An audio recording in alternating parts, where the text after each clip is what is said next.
আজকে আমাদের টপিক হচ্ছে অবজেক্ট আর হচ্ছে ক্লাস। সো এইগুলো আমরা ফার্স্ট ক্লাসে একটু দেখে আসছিলাম যে অবজেক্ট কি, ক্লাস কি, একটু হচ্ছে আমরা হিন্টস দেখে আসছিলাম হালকা করে। আজকে হচ্ছে আমরা ইন ডিটেলস দেখব। সো ফার্স্টে আমরা একটু চলে আসি যে what is an object in Java. So আমরা মোটামুটি সবাই কম বেশি জানি যে একটা ক্লাসের ইনস্টেন্স হচ্ছে অবজেক্ট। সো আরেকটু ডিটেলসটা দেখি কি বলছে, an entity that has state and behaviour is known as an object. তার মানে অবজেক্ট হচ্ছে কি, কোনো একটা স্টেট থাকবে, অর্থাৎ স্টেট বলতে বোঝাচ্ছে কোনো একটা অবস্থা, আর তার মধ্যে কিছু একটা বিহেভিয়ার থাকবে, অর্থাৎ কিছু না কিছু রিলেশনশিপ থাকবে বা কিছু না কিছু চেঞ্জেস থাকবে, অ্যাকশনস থাকবে, ওগুলো নিয়ে আমরা বলতেছি এটা হচ্ছে একটা অবজেক্ট। এখন এর মধ্যে আপনি যদি চিন্তা করেন, নর্মালি যদি আমরা চিন্তা করি তাহলে কি চেয়ার, বাইক, মার্কার, এগুলো সবই একটা অবজেক্ট। এটার কি কোনো না কোনো একটা রিলেশন আছে বা কোনো না কোনো একটা কাজ আছে, বিহেভিয়ার আছে। সে হয়তো টেবিল, এখানে আপনি বই খাতা রাখতে পারেন।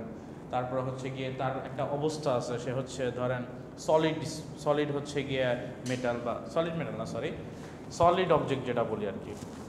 সো সলিড টাইপের হচ্ছে অবজেক্ট। সো এইটার কি একটা স্টেট আছে আর এটা কিছু বিহেভিয়ার আছে যেটা নিয়ে আমি কাজ করি। সো সিমিলার টাইপেরই আমাদের হচ্ছে এই জাভার মধ্যে হচ্ছে এইরকম টাইপের অবজেক্ট আছে, এই অবজেক্টগুলো নিয়ে কাজ করি, বাট ওইটার ডেফিনেশনটা একটু ডিফারেন্স হয়। তারপরে ওইটা যদি আমরা দেখতে চাই, ওইখানের মধ্যে কি হয়, ওই জিনিসটার মধ্যে আমরা হচ্ছে ক্লাস ক্রিয়েট করি, অর্থাৎ জাভার অবজেক্টের জন্য আমরা কি করি, ক্লাস ক্রিয়েট করি। ক্লাস ক্রিয়েট করে ক্লাসের মধ্যে হচ্ছে কি করি, কিছু আমরা হচ্ছে ডেফিনেশন দেই, তার কিছু বিহেভিয়ার দিয়ে দেই। যে একটা অবজেক্ট যদি আমি ক্লাসের আন্ডারে ক্রিয়েট করি তাহলে তার কিছু বিহেভিয়ার থাকবে, সে হচ্ছে একটা টাইপের ক্লাস থাকবে। ধরেন টাইপ বলতে বোঝাচ্ছি যে পাবলিক, প্রাইভেট, এরকম টাইপের থাকে। এটা আমরা হচ্ছে একটু পরে দেখবো আস্তে আস্তে। সো ওইখানে হচ্ছে আমরা তার কিছু ফাংশনালিটিস রাখি, দেন আমরা যখন অবজেক্ট ক্রিয়েট করি ওই ফাংশনালিটিসগুলো বাই ডিফল্ট ওই অবজেক্টের মধ্যে চলে আসে। সো এই জন্য এটা বলতেছে ইট ক্যান বি ফিজিক্যাল আর লজিক্যাল, ট্যাঞ্জিবল আর intangible. The example of an intangible object is banking system. So ওই যে অবজেক্টগুলো আমরা কথা বলতেছি এর মধ্যে হচ্ছে কি দুইটা টাইপ বলতেছি, একটা হচ্ছে লজিক্যাল আর হচ্ছে ইলজিক্যাল, ফিজিক্যাল। এই ফিজিক্যালের মধ্যে হচ্ছে কি আমি রিপ্রেজেন্টেশনটা ডিরেক্ট দেখতে পারি, আর কিছু লজিক্যালের মধ্যে হচ্ছে রিপ্রেজেন্টেশনটা আমরা ডিরেক্ট দেখতে পারি না, বাট ওইটা কাজ হইতে থাকে, হয়তো আমাদের ফ্রন্ট ফেসিংয়ে ওই জিনিসটা হয় না। আচ্ছা, এখন আসে হচ্ছে এই অবজেক্টের জাভার ডেফিনেশনটা কি। অলরেডি আমরা নর্মাল অবজেক্ট একটা পড়ে ফেলছি, যে নর্মাল অবজেক্টগুলো কি বোঝায়, যে এগুলো নর্মাল বিহেভিয়ার বা স্টেট থাকবে। জাভারটা হচ্ছে আমরা অলরেডি বলছি, তারপর আবার একটু রিভিউ করি যে একটা ক্লাসের ইনস্ট্যান্স হচ্ছে একটা অবজেক্ট। তার মানে ক্লাসের যে আমরা হচ্ছে কোনো একটা এক্সাম্পল ক্রিয়েট করি বা একটা এমটি সেট ইউজ করি, ওইটা হচ্ছে আমরা বলতেছি object. And a class is a template or blue print from which objects are created. So template or blueprints বলতে বোঝাচ্ছে যে ক্লাস হচ্ছে একটা অবজেক্টের স্ট্রাকচার বলে দিচ্ছে, বা স্ট্রাকচার সে ডিজাইন করে দিচ্ছে বা ডিফাইন করে দিচ্ছে যে একটা অবজেক্টের মধ্যে কি কি থাকতে পারে। সো এই কারণে আমরা হচ্ছে ব্লুপ্রিন্ট বলতেছি। সাপোজ ধরেন আপনি একটা জায়গার একটা লোকেশনের ম্যাপ দেখেন না, ম্যাপ দেখে কী বোঝা যায়, ম্যাপকে আপনি রিয়েল জিনিস বুঝতে পারেন নাকি ওটা একটা ডেমো ভার্সন বা একটা হচ্ছে গিয়ে আপনাকে ওই প্রোটোটাইপ টাইপের দেওয়া হয়, অর্থাৎ এইটার মতো করে একটা বানানো হয়েছে, আপনি ওইটা দেখে বুঝতে পারেন আচ্ছা ঠিক আছে এইটা অনেকটা দেখতে এইরকম, ওইটার উপর ডিফাইন করে আপনি কিছু ডিসিশন নেন, বা আপনি ওইটার উপর যখন আপনি ওই লোকেশনে যান তখন আপনি রিয়েলিস্টিক ভ্যালুগুলো পান। সো এই অবজেক্ট হচ্ছে রিয়েলিস্টিক ভ্যালু যেগুলো নিয়ে আমরা রাখি, আর ক্লাসটা হচ্ছে আমাদের ওরকম একটা প্রোটোটাইপ ডিজাইন করা যে এইরকমভাবে এটা হচ্ছে থাকে। যখন এটার মধ্যে আমি রিয়েলিস্টিক ভ্যালুগুলো দিব বা প্রেজেন্ট করব, তখনই হচ্ছে আমি এই ক্লাসের অবজেক্ট ক্রিয়েট করে তার মধ্যে ভ্যালুগুলো দিয়ে কাজ করতেছি। এখন আসি অবজেক্টের ডেফিনেশনে কি বলতেছে। An object is a real world entity, তার মানে হচ্ছে আমরা এটার ফিজিক্যাল এন্টিটি বলতে পারি বা আমরা রিয়েল লাইফে দেখতে পারি। Object is a run time entity. Run time entity বোঝাচ্ছে যে অবজেক্ট আমি যখন কোড লিখতেছি তখন হচ্ছে গিয়ে সে ইনিশিয়ালাইজ করতেছে না বা স্টোর করতেছে না, যখন আমি রান করতেছি রানার মাঝখানে সে যখন কোড পাচ্ছে তখন সে ক্রিয়েট করতেছে। ধরেন আপনি একটা প্রোগ্রাম ক্রিয়েট করলেন ফার্স্টে, যখন আপনি ধরেন জাভা নামে একটা প্রজেক্ট করছেন, প্রজেক্ট কি ক্রিয়েট হয়ে গেছে না, আপনি কি প্রজেক্ট রান করছেন, রান করেননি, বাট অলরেডি প্রজেক্ট ক্রিয়েট হয়ে গেছে, সে মেমোরিতে একটা স্পেস নিচ্ছে। বাট অবজেক্ট মেমোরিতে কোনো স্পেস নেবে না আনলেস আপনি যদি ওই কোডটাকে রান না করেন। যখনই কোড রান করবেন অবজেক্ট তার একটা স্পেস অ্যালোকেট করবে মেমোরিতে, অ্যান্ড দেন তার কাজগুলো করবে। সো এই কারণেই বলতেছে এটা হচ্ছে রান টাইম এন্টিটি। তার মানে যখনই রান টাইম শুরু হয় তখন সেই এন্টিটিটা হচ্ছে স্টোর হয় বা এন্টিটিটা হচ্ছে ক্রিয়েট হয়। The object is an entity which has state and behavior. So ওই যে নর্মাল অবজেক্টের মতোই তার কিছু হচ্ছে স্টেট থাকবে, কোনো একটা অবস্থা থাকবে, আর তার হচ্ছে কিছু ডিফাইনেশন বা বিহেভিয়ার থাকবে। বিহেভিয়ারে আমরা সাধারণত দেখতে পারি হচ্ছে ধরেন কিছু অ্যাট্রিবিউটস থাকে আর কিছু ফাংশনালিটিস থাকে অবজেক্টের আন্ডারে। অ্যান্ড লাস্টে যেটা বলতেছে object is an instance of A class, এটা আমরা অলরেডি জানি। ফাইন, এখন ক্যারেক্টারিস্টিক্স দেখি যে আমরা অ্যাকচুয়ালি স্টেট, বিহেভিয়ার আর আইডেন্টিটি বলতে কি বোঝাচ্ছি অবজেক্টের। স্টেট বলতে কি represents the data value of an object. So তার অবস্থাটা কি, সে কি ইন্টিজার ডাটা রাখতে পারতেছে, নাকি ফ্লোট ডাটা রাখতে পারতেছে, নাকি হচ্ছে স্ট্রিং ডাটা রাখতে পারতেছে, ওগুলোকে বলতেছে হচ্ছে আমরা অ্যাকচুয়ালি স্টেট, যে সে কি স্টেটে ডাটা রাখতে পারতেছে, তার স্টেটটা কি। সেকেন্ড বলতেছে যে বিহেভিয়ার, বিহেভিয়ার অ্যাকচুয়ালি ফাংশনালিটিস বোঝাচ্ছে, অর্থাৎ সে কীভাবে হচ্ছে কি আপনাকে রিয়্যাক্ট করে বা কীভাবে হচ্ছে সে আপনাকে কোনো একটা টাস্ক কমপ্লিট করে দেয়। সো এইখানে বলতেছে represents the behaviour of an object such as deposit, withdraw. Deposit, withdraw বলতে দুইটা হচ্ছে গিয়ে ফাংশনালিটিস বোঝাচ্ছে।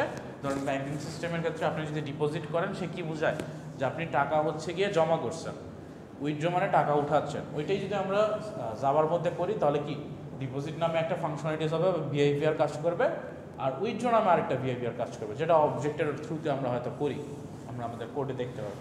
And object identity is typically implemented via an unique ID. So unique ID বলতে কী বোঝাচ্ছে, যে একটা ইউনিক নেম দেই আমরা, ইউনিক কোনো একটা আইডেন্টিটি দেই, ওইটা দিয়ে হচ্ছে আমরা অবজেক্টটাকে হচ্ছে ইমপ্লিমেন্ট করি। যেমন আপনি অবজেক্টের একটা নাম দিচ্ছেন না, একটা ক্লাসের নতুন অবজেক্ট যখন ক্রিয়েট করেন আপনি লেখেন হয়তো মাই অভিজে বা অবজেক্ট 1 বা কার, বাইক, আপনার নাম যে কোনো কিছু দিতে পারেন। সো ওই যে আপনি আইডিটা দিচ্ছেন এটা হচ্ছে ইউনিক আইডি, অর্থাৎ ওই ফাইলে আপনি সিমিলার নামের কোনো হচ্ছে আর সিমিলার অবজেক্ট ক্রিয়েট করতে পারবেন না। সো আপনি যদি একবার অভিজে ক্রিয়েট করে ফেলেন, ওইটা আপনি যদি আরেকটা করতে চান অন্য নাম দিতে হবে, সিমিলার দিতে পারবেন না, ওইটা ইউনিক হইতে হবে। The value of the ID is not visible to the external user. এইখানে যখন এক্সটার্নাল ইউজার আপনি যখন একটা অ্যাপ্লিকেশন ইউজ করবেন, আপনি কি দেখতে পারেন যে অবজেক্টের নামটা কি আছে বা কোন অবজেক্টের থ্রুতে আপনি ফাংশনালিটিস কাজ করতে পারবেন। কনসোলে যখন আমরা রাইট করি, কনসোলটা হচ্ছে অ্যাকচুয়ালি ইউজার। সো আপনি যখন ইউজারের ক্ষেত্রে যান তখন আপনি কনসোলের মাধ্যমে হচ্ছে গিয়ে কমান্ডসগুলো দেন বা কনসোলের মাধ্যমে আপনি ভ্যালুগুলো দিয়ে কাজ করেন। এখন কনসোলে কি কখনো আমরা দেখতে পারি যে কনসোলে কি অবজেক্ট ইউজ করতেছি আমরা কোডে, কখনোই কিন্তু দেখতে পারি না। সো এটার কথাই বলতেছে যে ওইটা হাইড অবস্থায় থাকে। However, it is used internally by the JVM to identify each object uniquely. So এইটার এগেনস্টে যখন আপনি অবজেক্ট ক্রিয়েট করেন, অবজেক্টের এগেনস্টেই মেমোরিতে আবার একটা আইডি ক্রিয়েট হয়, যেটা হচ্ছে JVM করে বা জাভা ভার্চুয়াল মেশিন, যে প্রতিটা অবজেক্টের এগেনস্টে সে একটা অবজেক্ট আইডি ক্রিয়েট করে, অ্যান্ড ওই আইডিটা দিয়েও হচ্ছে গিয়ে কোডটা এক্সিকিউট হয়, অর্থাৎ এই অবজেক্টের আইডি ধরে ধরে। সো ওইখানেও কিন্তু আমরা এটা দেখতে পারি না, এটা ইন্টারনালি কাজ করে, অ্যান্ড এইটা পুরোপুরি মেনটেন করে হচ্ছে JVM। সো আপনি একটা নাম দিচ্ছেন, ওইটাও একটা ইউনিক হচ্ছে, প্লাস হচ্ছে JVM যখন এই কোডটা এক্সিকিউট করতে যায়, সে হচ্ছে অবজেক্টের একটা আইডি মেনশন করে দেয়, বা এই অবজেক্টটাকে সে ওরকম যে 1 নাম্বার অবজেক্ট, তারপরে সেকেন্ড অবজেক্ট, থার্ড অবজেক্ট, এরকম করে একটা আইডি মেনশন করে দেয়। এইটা হয়তো আমরা ডিবাগিং যখন করি তখন ডিবাগিং সেটগুলোতে আমরা দেখতে পারি যে অবজেক্টগুলোর আইডি এক এক সময় এক এক রকম হচ্ছে। কারণ আমি একটা অবজেক্ট ক্রিয়েট করলাম, ওইটার আইডি হচ্ছে 10, আবার অন্য আরেক জায়গায় করলাম ওইটা হচ্ছে 20। সিমিলার আইডি অবজেক্ট হইতে পারে, হয়তো এর মাঝখানে অনেকগুলো অবজেক্ট হয়ে গেছে, সে সিরিয়ালি ওগুলোর নাম্বার বা প্যাটার্ন করে ফেলছে। এইখানে জাস্ট একটা ডায়াগ্রাম দেওয়া আছে, ওই যে জিনিসগুলো বলছে ওইটাই জাস্ট একটু লেখা আছে, এটা আপনারা পড়লেই বুঝতে পারবেন। আচ্ছা, নেক্সট ক্লাসে আসি, এটাও একটু ইন ডিটেলসে আসি, আমরা নর্মালি জানি, তারপর একটু বলি। Class is a group of object which have common properties. তার মানে এখন হচ্ছে আমরা একটু রিয়েলিস্টিক ক্লাসে চলে আসি। মানে ক্লাস এতক্ষণ শুনছিলাম কি, ক্লাস হচ্ছে একটা ব্লু প্রিন্ট বা টেমপ্লেট, বাট এখন অ্যাকচুয়ালি কি ক্লাসে কী থাকে, আমরা মেইন মেথডের মধ্যে কিছু ক্লাসের মধ্যে অবজেক্ট রাখি না। এখন এই অবজেক্ট যখন রাখতে হয়, অবজেক্টের ডিজাইনটাই আসলে ক্লাসে রাখি। সো এখন অ্যাকচুয়ালি কী করতেছি, আমি ক্লাসের মধ্যে অবজেক্ট রাখতেছি, অবজেক্টের আবার ডিজাইন রাখতেছি, ডিজাইনের মধ্যে কিছু ফাংশনালিটিস থাকতেছে, অ্যাট্রিবিউটস থাকতেছে, আর ওই অবজেক্টের ডিজাইনটার থ্রুতে আমরা হচ্ছে অবজেক্ট ক্রিয়েট করতেছি। তার মানে অ্যাকচুয়ালি অবজেক্টের যত পরিমাণ স্ট্রাকচার আছে ওগুলোই আমরা হচ্ছে রেখে অবজেক্ট ক্রিয়েট করে ক্লাসে কাজ করতেছি। সো এটা এখানেই বোঝানো হচ্ছে যে, আর আরেকটা কথা বলেছে, এটা হচ্ছে লজিক্যাল এন্টিটি, এটা ফিজিক্যাল না। লজিক্যাল কেন, একদম ফার্স্ট ক্লাসে বলে আসছিলাম যে ক্লাস যদি আমি ক্রিয়েট করি তাহলে কিন্তু ক্লাস কোনো জায়গা বা স্টোরেজ হচ্ছে আমাকে নিচ্ছে না, ক্লাস জাস্ট নর্মালি আমি স্ট্রাকচার মেনটেন করে রাখছি। যখন আমি অবজেক্ট ক্রিয়েট করি, অবজেক্ট হচ্ছে একটা স্টোরেজ নেয়, যেইটা ক্লাসের মতো করে হচ্ছে জায়গা নেই। তার মানে আমি হচ্ছে ওই যে ডাইসের কথা বলতেছিলাম, যে পিঠা যখন বানানো হয় আমাদের কাছে হচ্ছে গিয়ে মেটাল স্ট্রাকচার থাকে একটা বা ডাইস থাকে, আমরা কিন্তু এখানে কোনো পিঠা পাই না। কতক্ষণ পর্যন্ত পাই না, যতক্ষণ না পর্যন্ত আমরা ওইখানে কোনো লিকুইড না দিচ্ছি, ধরেন আপনি হচ্ছে গিয়ে পিঠার জন্য এক্সট্রা করে একটা চালের লিকুইড বানাইলেন, তারপর যখন আপনি লিকুইডটা দিবেন ওই ডাইসের মধ্যে, দেন হচ্ছে কি আপনি একটা প্রপার প্রোডাক্ট পাচ্ছেন বা একটা ভ্যালু, মানে ফিজিক্যালভাবে দেখতে কোনো একটা প্রোডাক্ট পাচ্ছেন। সো এর আগ পর্যন্ত আমরা কি বলতেছি যে আমার দেখতে এইরকম হবে, জাস্ট আমি একটা লজিক্যালি ক্রিয়েট করে রাখছি, বাট আমি এখনও ওই প্রোডাক্ট পাইনি। সো এই কারণে ক্লাসটাকে বলা হয় হচ্ছে লজিক্যাল এন্টিটি, এটা ফিজিক্যাল না। এখন আসি ক্লাসের মধ্যে কী কী থাকে। অলরেডি আমি একটু আলোচনা করে ফেলছি যে ক্লাসের মধ্যে আসলে অবজেক্ট থাকে, অ্যান্ড অবজেক্টের করসপন্ডিং যে ডিজাইনগুলো, সবগুলো ডিজাইন আমাদের ক্লাসের মধ্যে রাখতে হয়। এখন আসি এই ডিজাইনগুলো অ্যাকচুয়ালি কী। ফার্স্ট হচ্ছে ফিল্ডস, তারপর হচ্ছে methods, constructor, blocks, nested class and interface. এই কনস্ট্রাক্টর জিনিসটা আমাদের কাছে একদম নতুন। ফিল্ড আমরা জানি, আমরা একটু পরে দেখলে বুঝতে পারবো। ব্লকসও আমাদের কাছে পুরাতন। ব্লকস আমরা কি দেখছি যে ইফ এলস ব্লক, ওরকম। নেস্টেড ক্লাস কি, একটা ক্লাসের মধ্যে আরেকটা ক্লাস রাখতে পারি। আর ইন্টারফেস হচ্ছে আরেকটা ভ্যারিয়েন্ট, এটাও আমাদের কাছে নতুন। এটা হচ্ছে আমরা আস্তে আস্তে দেখবো, এই সবগুলো পার্টি পড়বো ওয়ান বাই ওয়ান। আমরা হচ্ছে এখন একটু দেখবো ফিল্ড জিনিসটাকে। আমি বলছি অলরেডি, আপনারা জানেন ফিল্ড হচ্ছে বেসিক্যালি আপনি যে অ্যাট্রিবিউটগুলো নিচ্ছেন ওগুলোই হচ্ছে ফিল্ড। তার মানে আপনি যদি ভ্যারিয়েবল ডিক্লেয়ার করেন 5টা, আপনি হচ্ছে 5টা ক্লাসের মধ্যে ফিল্ড ডিক্লেয়ার করলেন, এটাই হচ্ছে ফিল্ড বোঝাচ্ছি। সো অ্যাট্রিবিউট, ভ্যারিয়েবল, ফিল্ড সব সেম জিনিস। আর মেথড হচ্ছে থাকে কিছু, মেথড হচ্ছে কি আমাদের ওই যে আমরা সিতে ফাংশন পড়ে আসছি, ওইটাই হচ্ছে এখানে জাভাতে মেথড হয়ে যায়। তার মানে তার কোনো একটা অ্যাকশন পারফর্ম হবে, স্পেসিফিক কোনো একটা অ্যাকশন সে হচ্ছে পারফর্ম করবে। সো হয়তো আমি ইউজার থেকে কিছু ইনপুট নিব বা কিছু নিয়ে কাজ করব, দেন হচ্ছে আমি ওয়ান বাই ওয়ান রেজাল্টগুলো পাবো। সো এখানে একটু এক্সাম্পল দেওয়া আছে ক্লাসে, একটা ক্লাস ক্রিয়েট করা আছে স্টুডেন্ট, যার মধ্যে একটা ফিল্ড দেওয়া আছে, এই যে মাল্টিপল দুইটা ফিল্ড। দেন হচ্ছে পাবলিক স্ট্যাটিক ভয়েড মেইন, এখান থেকে আমরা হচ্ছে কি একটা অবজেক্ট ক্রিয়েট করে জাস্ট হচ্ছে কিছু প্রিন্ট করলাম, নর্মাল যে আমরা কোড এতদিন পরে দেখে আসছি এরকম।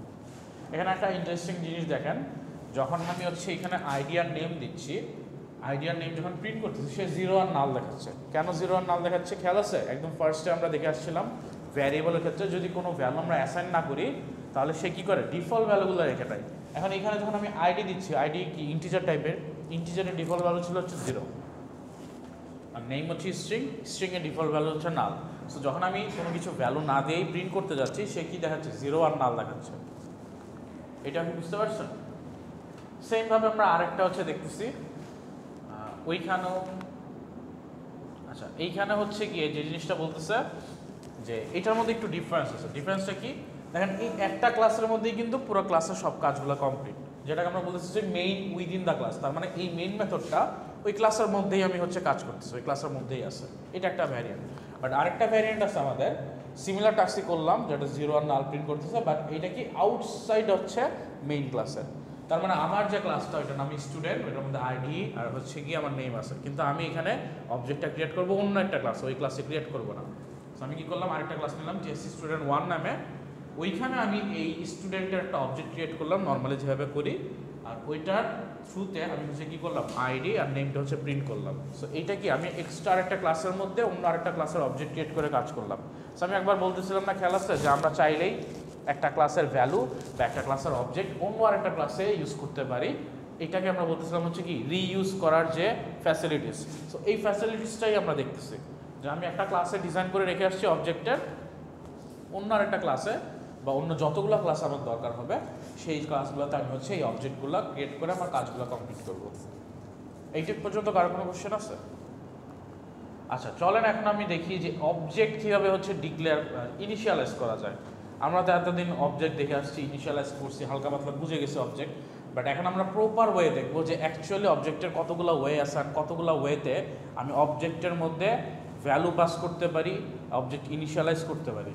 সো 3টা ওয়ে আমরা দেখবো। একটা হচ্ছে by reference variable, so reference variable দিয়ে করতে পারি, বাই মেথড দিয়ে করতে পারি, বাই কনস্ট্রাক্টর দিয়ে করতে পারি। সো এই সবগুলোই হচ্ছে আমরা ওয়ান বাই ওয়ান দেখবো। সো ইনিশিয়ালাইজেশন থ্রু রেফারেন্স, এইটা অলরেডি হচ্ছে আমরা করে ফেলছি। দেখেন খেয়াল আছে, লাস্ট ক্লাসে মনে হয় এরকম একটা আমি দিচ্ছিলাম যে আমরা অবজেক্ট কি করলাম, একটা অবজেক্ট ক্রিয়েট করলাম, দেন এখানে যদি কোনো ভ্যালু পাস করতে হয় অবজেক্টের এই ফিল্ডগুলোতে যদি ভ্যালু পাস করতে হয় তাহলে কী করতাম, অবজেক্টের নাম দিতাম, ডট দিয়ে হচ্ছে এই ফিল্ডের নামটা দিয়ে আমি ভ্যালুগুলো অ্যাসাইন করে দিতাম। এটা একটা ওয়ে ছিল আমাদের অবজেক্টের ভ্যালু পাস করার জন্য, যেটাকে আমরা বলতেছি হচ্ছে থ্রু রেফারেন্স। তার মানে অবজেক্টের রেফারেন্স ধরে আমি ভ্যালু পাস করতেছি। এইটা হচ্ছে অবজেক্টকে ইনিশিয়ালাইজ করা, অর্থাৎ অবজেক্টের ফিল্ডগুলো ইনিশিয়ালাইজ করার একটা ওয়ে। এটা কি বুঝতে পারতেছেন কীভাবে হচ্ছে? সো S1 হচ্ছে আমার অবজেক্টের নাম, যেটা হচ্ছে স্টুডেন্ট ক্লাসের অবজেক্ট। এটার মধ্যে কি দুইটা ফিল্ড ছিল, আইডি আর নেম। সো S1 যখন ক্রিয়েট করলাম তার মধ্যে কি চলে আসবে, দুইটা ফিল্ড চলে আসছে, একটা ইন্টিজার টাইপের আইডি, একটা স্ট্রিং টাইপের নেম। এগুলোকে যদি অ্যাসাইন করতে হয় তাহলে আমি S1 কে অ্যাক্সেস করব, S1 কে রেফারেন্স করে S1.id, এটার ভ্যালু দিচ্ছ 101, S1.name এর ভ্যালু দিলাম সোনো। সো এই দুইটা দেওয়া শেষ। দেন আমি প্রিন্ট করার সময় কি করলাম, S1id প্লাস হচ্ছে কি এখানে S1.name দিলাম। আচ্ছা এখানে ফাঁকা কেন দিছি, কারণ দুইটা যদি আমার ভ্যালু ইন্টিজার হয়ে যায়, যদি আমি ফাঁকা না দিই বা কোটেশন না দিই, তারা অ্যাডিশন হয়ে যাবে ভুলে। সো এই জন্য আমাদের এই ডাবল কোটেশনটা দিয়ে একটা স্পেস যে আছে তার মাঝখানে এটা বুঝাইতে হবে। তারপর প্রিন্ট করলাম, সো আমরা ভ্যালুগুলো পাচ্ছি। সো এটা হচ্ছে কি থ্রু রেফারেন্স আমি করলাম। এখন যদি মেথডের থ্রুতে করি, মেথডের থ্রুতে হচ্ছে আমি এই ভ্যালুগুলা ডিরেক্ট পাস করবো না, এই ভ্যালুগুলো হচ্ছে মেথডের থ্রুতে হচ্ছে ইনিশিয়ালাইজ করব। সো এটা কীভাবে আসেন দেখি। সো নর্মালি আমরা কি করলাম, স্টুডেন্ট নামে একটা ক্লাস ক্রিয়েট করলাম, তার আন্ডারে কি একটা ইন্টিজার রোল নিলাম আর স্ট্রিং নেম দিলাম। এখন আমি এখানে চলে আসি যে টেস্ট স্টুডেন্ট 4-এ, এখানে হচ্ছে আমি মেইন মেথডে একটা অবজেক্ট ক্রিয়েট করলাম S1 আর এটা হচ্ছে S2। এখন আমি এই ক্লাসের মধ্যেই দুইটা মেথড ডিক্লেয়ার করে রাখছি, যেই মেথডের কাজ হচ্ছে কি আমি এই ভ্যালুগুলোর ভ্যালু অ্যাসাইন করব। সো ক্লাসের মেথডের কাজ কি, প্রথমে একটা মেথড যার ভ্যালু হচ্ছে দুইটা প্যারামিটার আছে, একটা হচ্ছে ইন্টিজার নিচ্ছে আর একটা হচ্ছে স্ট্রিং নিচ্ছে। সে কি করতেছে, এই যে রোল নাম্বার আছে এই রোল নাম্বারে ভ্যালু বসাই দিচ্ছে, প্যারামিটারে যে আর এর ভ্যালুটা পাচ্ছে এটা বসাই দিচ্ছে। এটা মানে কি এই ফিল্ডটাকে সে ডিক্লেয়ার করলো। সেম স্ট্রিং যে নেমটা নিলাম, এই নেমটাকে বসাই হচ্ছে এইখানে যে প্যারামিটারের ভ্যালু আসতেছে n। সো যখন আমরা ফাংশন বা মেথড কল দিতাম সিতে, আমরা কি ভ্যালু পাস করে দিতাম না কিছু, যাতে হচ্ছে পরবর্তী দুটা নিয়ে কোনো কাজ করতে পারি ওই মেথডের বা ফাংশনের মধ্যে। এখানেও সেমভাবে আমরা যে কাজটা করবো, যে ইউজারের কাছ থেকে বা আমরা যেইখানে অবজেক্ট ক্রিয়েট করলাম ওই জায়গা থেকে কোনো একটা ভ্যালু পাস করব, এই ভ্যালুটা ক্যাচ করবে হচ্ছে এই মেথডের যে প্যারামিটার ওই থ্রুতে, আর ওই প্যারামিটারের থ্রুতে ভ্যালুগুলো আমরা এই ফিল্ডে অ্যাসাইন করলাম। আর সেকেন্ডটাতে কি করলাম, জাস্ট এই ভ্যালুগুলো যেগুলো অ্যাসাইন করছে ওগুলো জাস্ট ডিসপ্লে করলাম, আর কিছু না। যেটা আমরা হচ্ছে কি আগের বার ডিরেক্ট করতেছিলাম এইখানে, ওইটা না করে আমরা একটা মেথড নিলাম। এখন যখন আমি স্টুডেন্টের S1 আর S2 দুইটা অবজেক্ট ক্রিয়েট করলাম, S1.insert record দিলাম, তার মধ্যে কি আমাকে দুইটা প্যারামিটার পাঠাইতে হবে এইখানের অনুযায়ী। এই ইনসার্ট রেকর্ড না মেথডের নাম। সো এখানে আমি দুইটা প্যারামিটার পাঠাইতে হবে, প্রথমে হচ্ছে রোল, যেটা আমি এই রোলে হচ্ছে অ্যাসাইন করতে চাই অবজেক্টের, আর সেকেন্ডটা হচ্ছে নেম, যেটা এই অবজেক্টের এই নেমে অ্যাসাইন করতে চাই। সো আমি প্রথমে পাঠাইলাম 111 কারণ এটা হচ্ছে কি আমি কি S1 এর অবজেক্টে পাঠাইলাম, আর S2 এর অবজেক্টে পাঠাইলাম হচ্ছে কি 222 আরিয়াল। তারপরে যখন আমি প্রিন্ট করলাম S1.display ইনফরমেশন, ডিসপ্লে ইনফরমেশনের কাজ কি, শুধুমাত্র রোল নাম্বার আর নামটা প্রিন্ট করবে। বাট যখন আমি S1 দিলাম, সে কি S1 এর রেফারেন্সে ডিসপ্লে ইনফরমেশন কাজ করবে। সো S1 এর ভ্যালু কত দেওয়া ছিল 111 আর কারণ। সো সে কি করবে, 111 কারণ তো অ্যাসাইন করে দিছে, যখন আমি কল দিচ্ছি, যখন ডিসপ্লে দিচ্ছি তখন সে কি করবে 111 আর হচ্ছে কারণ নেমটা হচ্ছে প্রিন্ট করবে। সো ফার্স্টে দেখেন 111 আর কারণ এই নেমটা প্রিন্ট হচ্ছে। অ্যান্ড দেন সেকেন্ডে যখন আমি S2.display ইনফরমেশন দিচ্ছি, সে কী করতেছে S2 এর যে ভ্যালুগুলো আছে ওই ভ্যালুগুলো আমাকে হচ্ছে গিয়ে প্রিন্ট করে দেখাবে। সো এইটুকু কি বোঝা গেছে কীভাবে আমরা হচ্ছে মেথডের থ্রুতে হচ্ছে গিয়ে কোনো একটা অবজেক্টের ফিল্ডগুলো বা আমরা যে অ্যাট্রিবিউটগুলো ওগুলোকে অ্যাসাইন করতে পারি, অ্যান্ড অ্যাসাইন করার পরে ভ্যালুগুলোকে দেখতে পারি। সো যেই অবজেক্টের থ্রুতে আমি অ্যাসাইন করব মেথড কল করে, ওই অবজেক্টের থ্রুতে যখন প্রিন্ট করতে যাব তখনই আমি ওই ভ্যালুগুলো দেখব।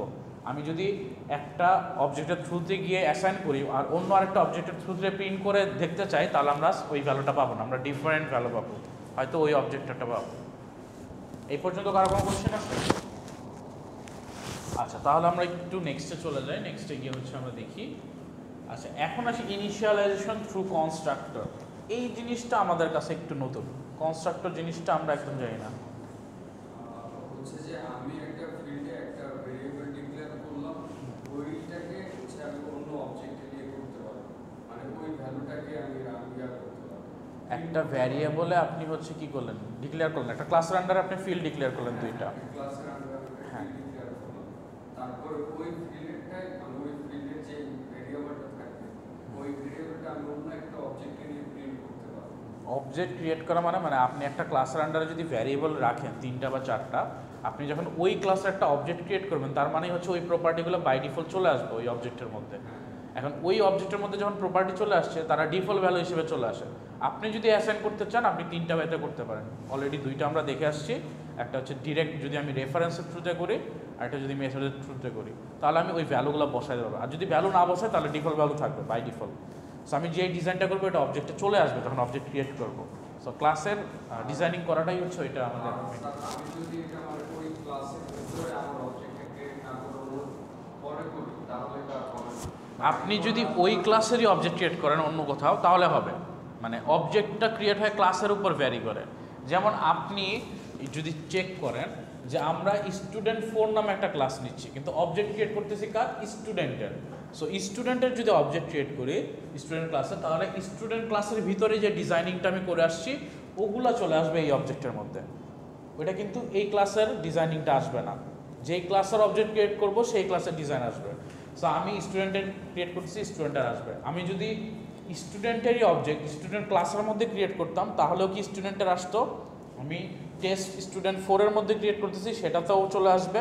আমি যদি ABCD নামেও ক্লাসের মধ্যে যদি স্টুডেন্ট ক্লাসেরই হচ্ছে অবজেক্ট ক্রিয়েট করি তাহলে স্টুডেন্ট ক্লাসের যে ফিল্ডগুলো ওগুলোই হচ্ছে ওই অবজেক্টে আসবে।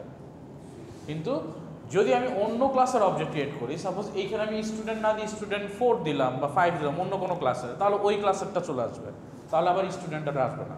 সো যেই ক্লাসের অবজেক্ট ক্রিয়েট করব সেই ক্লাসটা অবশ্যই আগে ডিফাইন করা থাকতে হবে, অ্যান্ড ওই ক্লাসের যে ডিজাইনটা ওইটাই হচ্ছে এই অবজেক্টে চলে আসবে। একটু পজ করেন তো।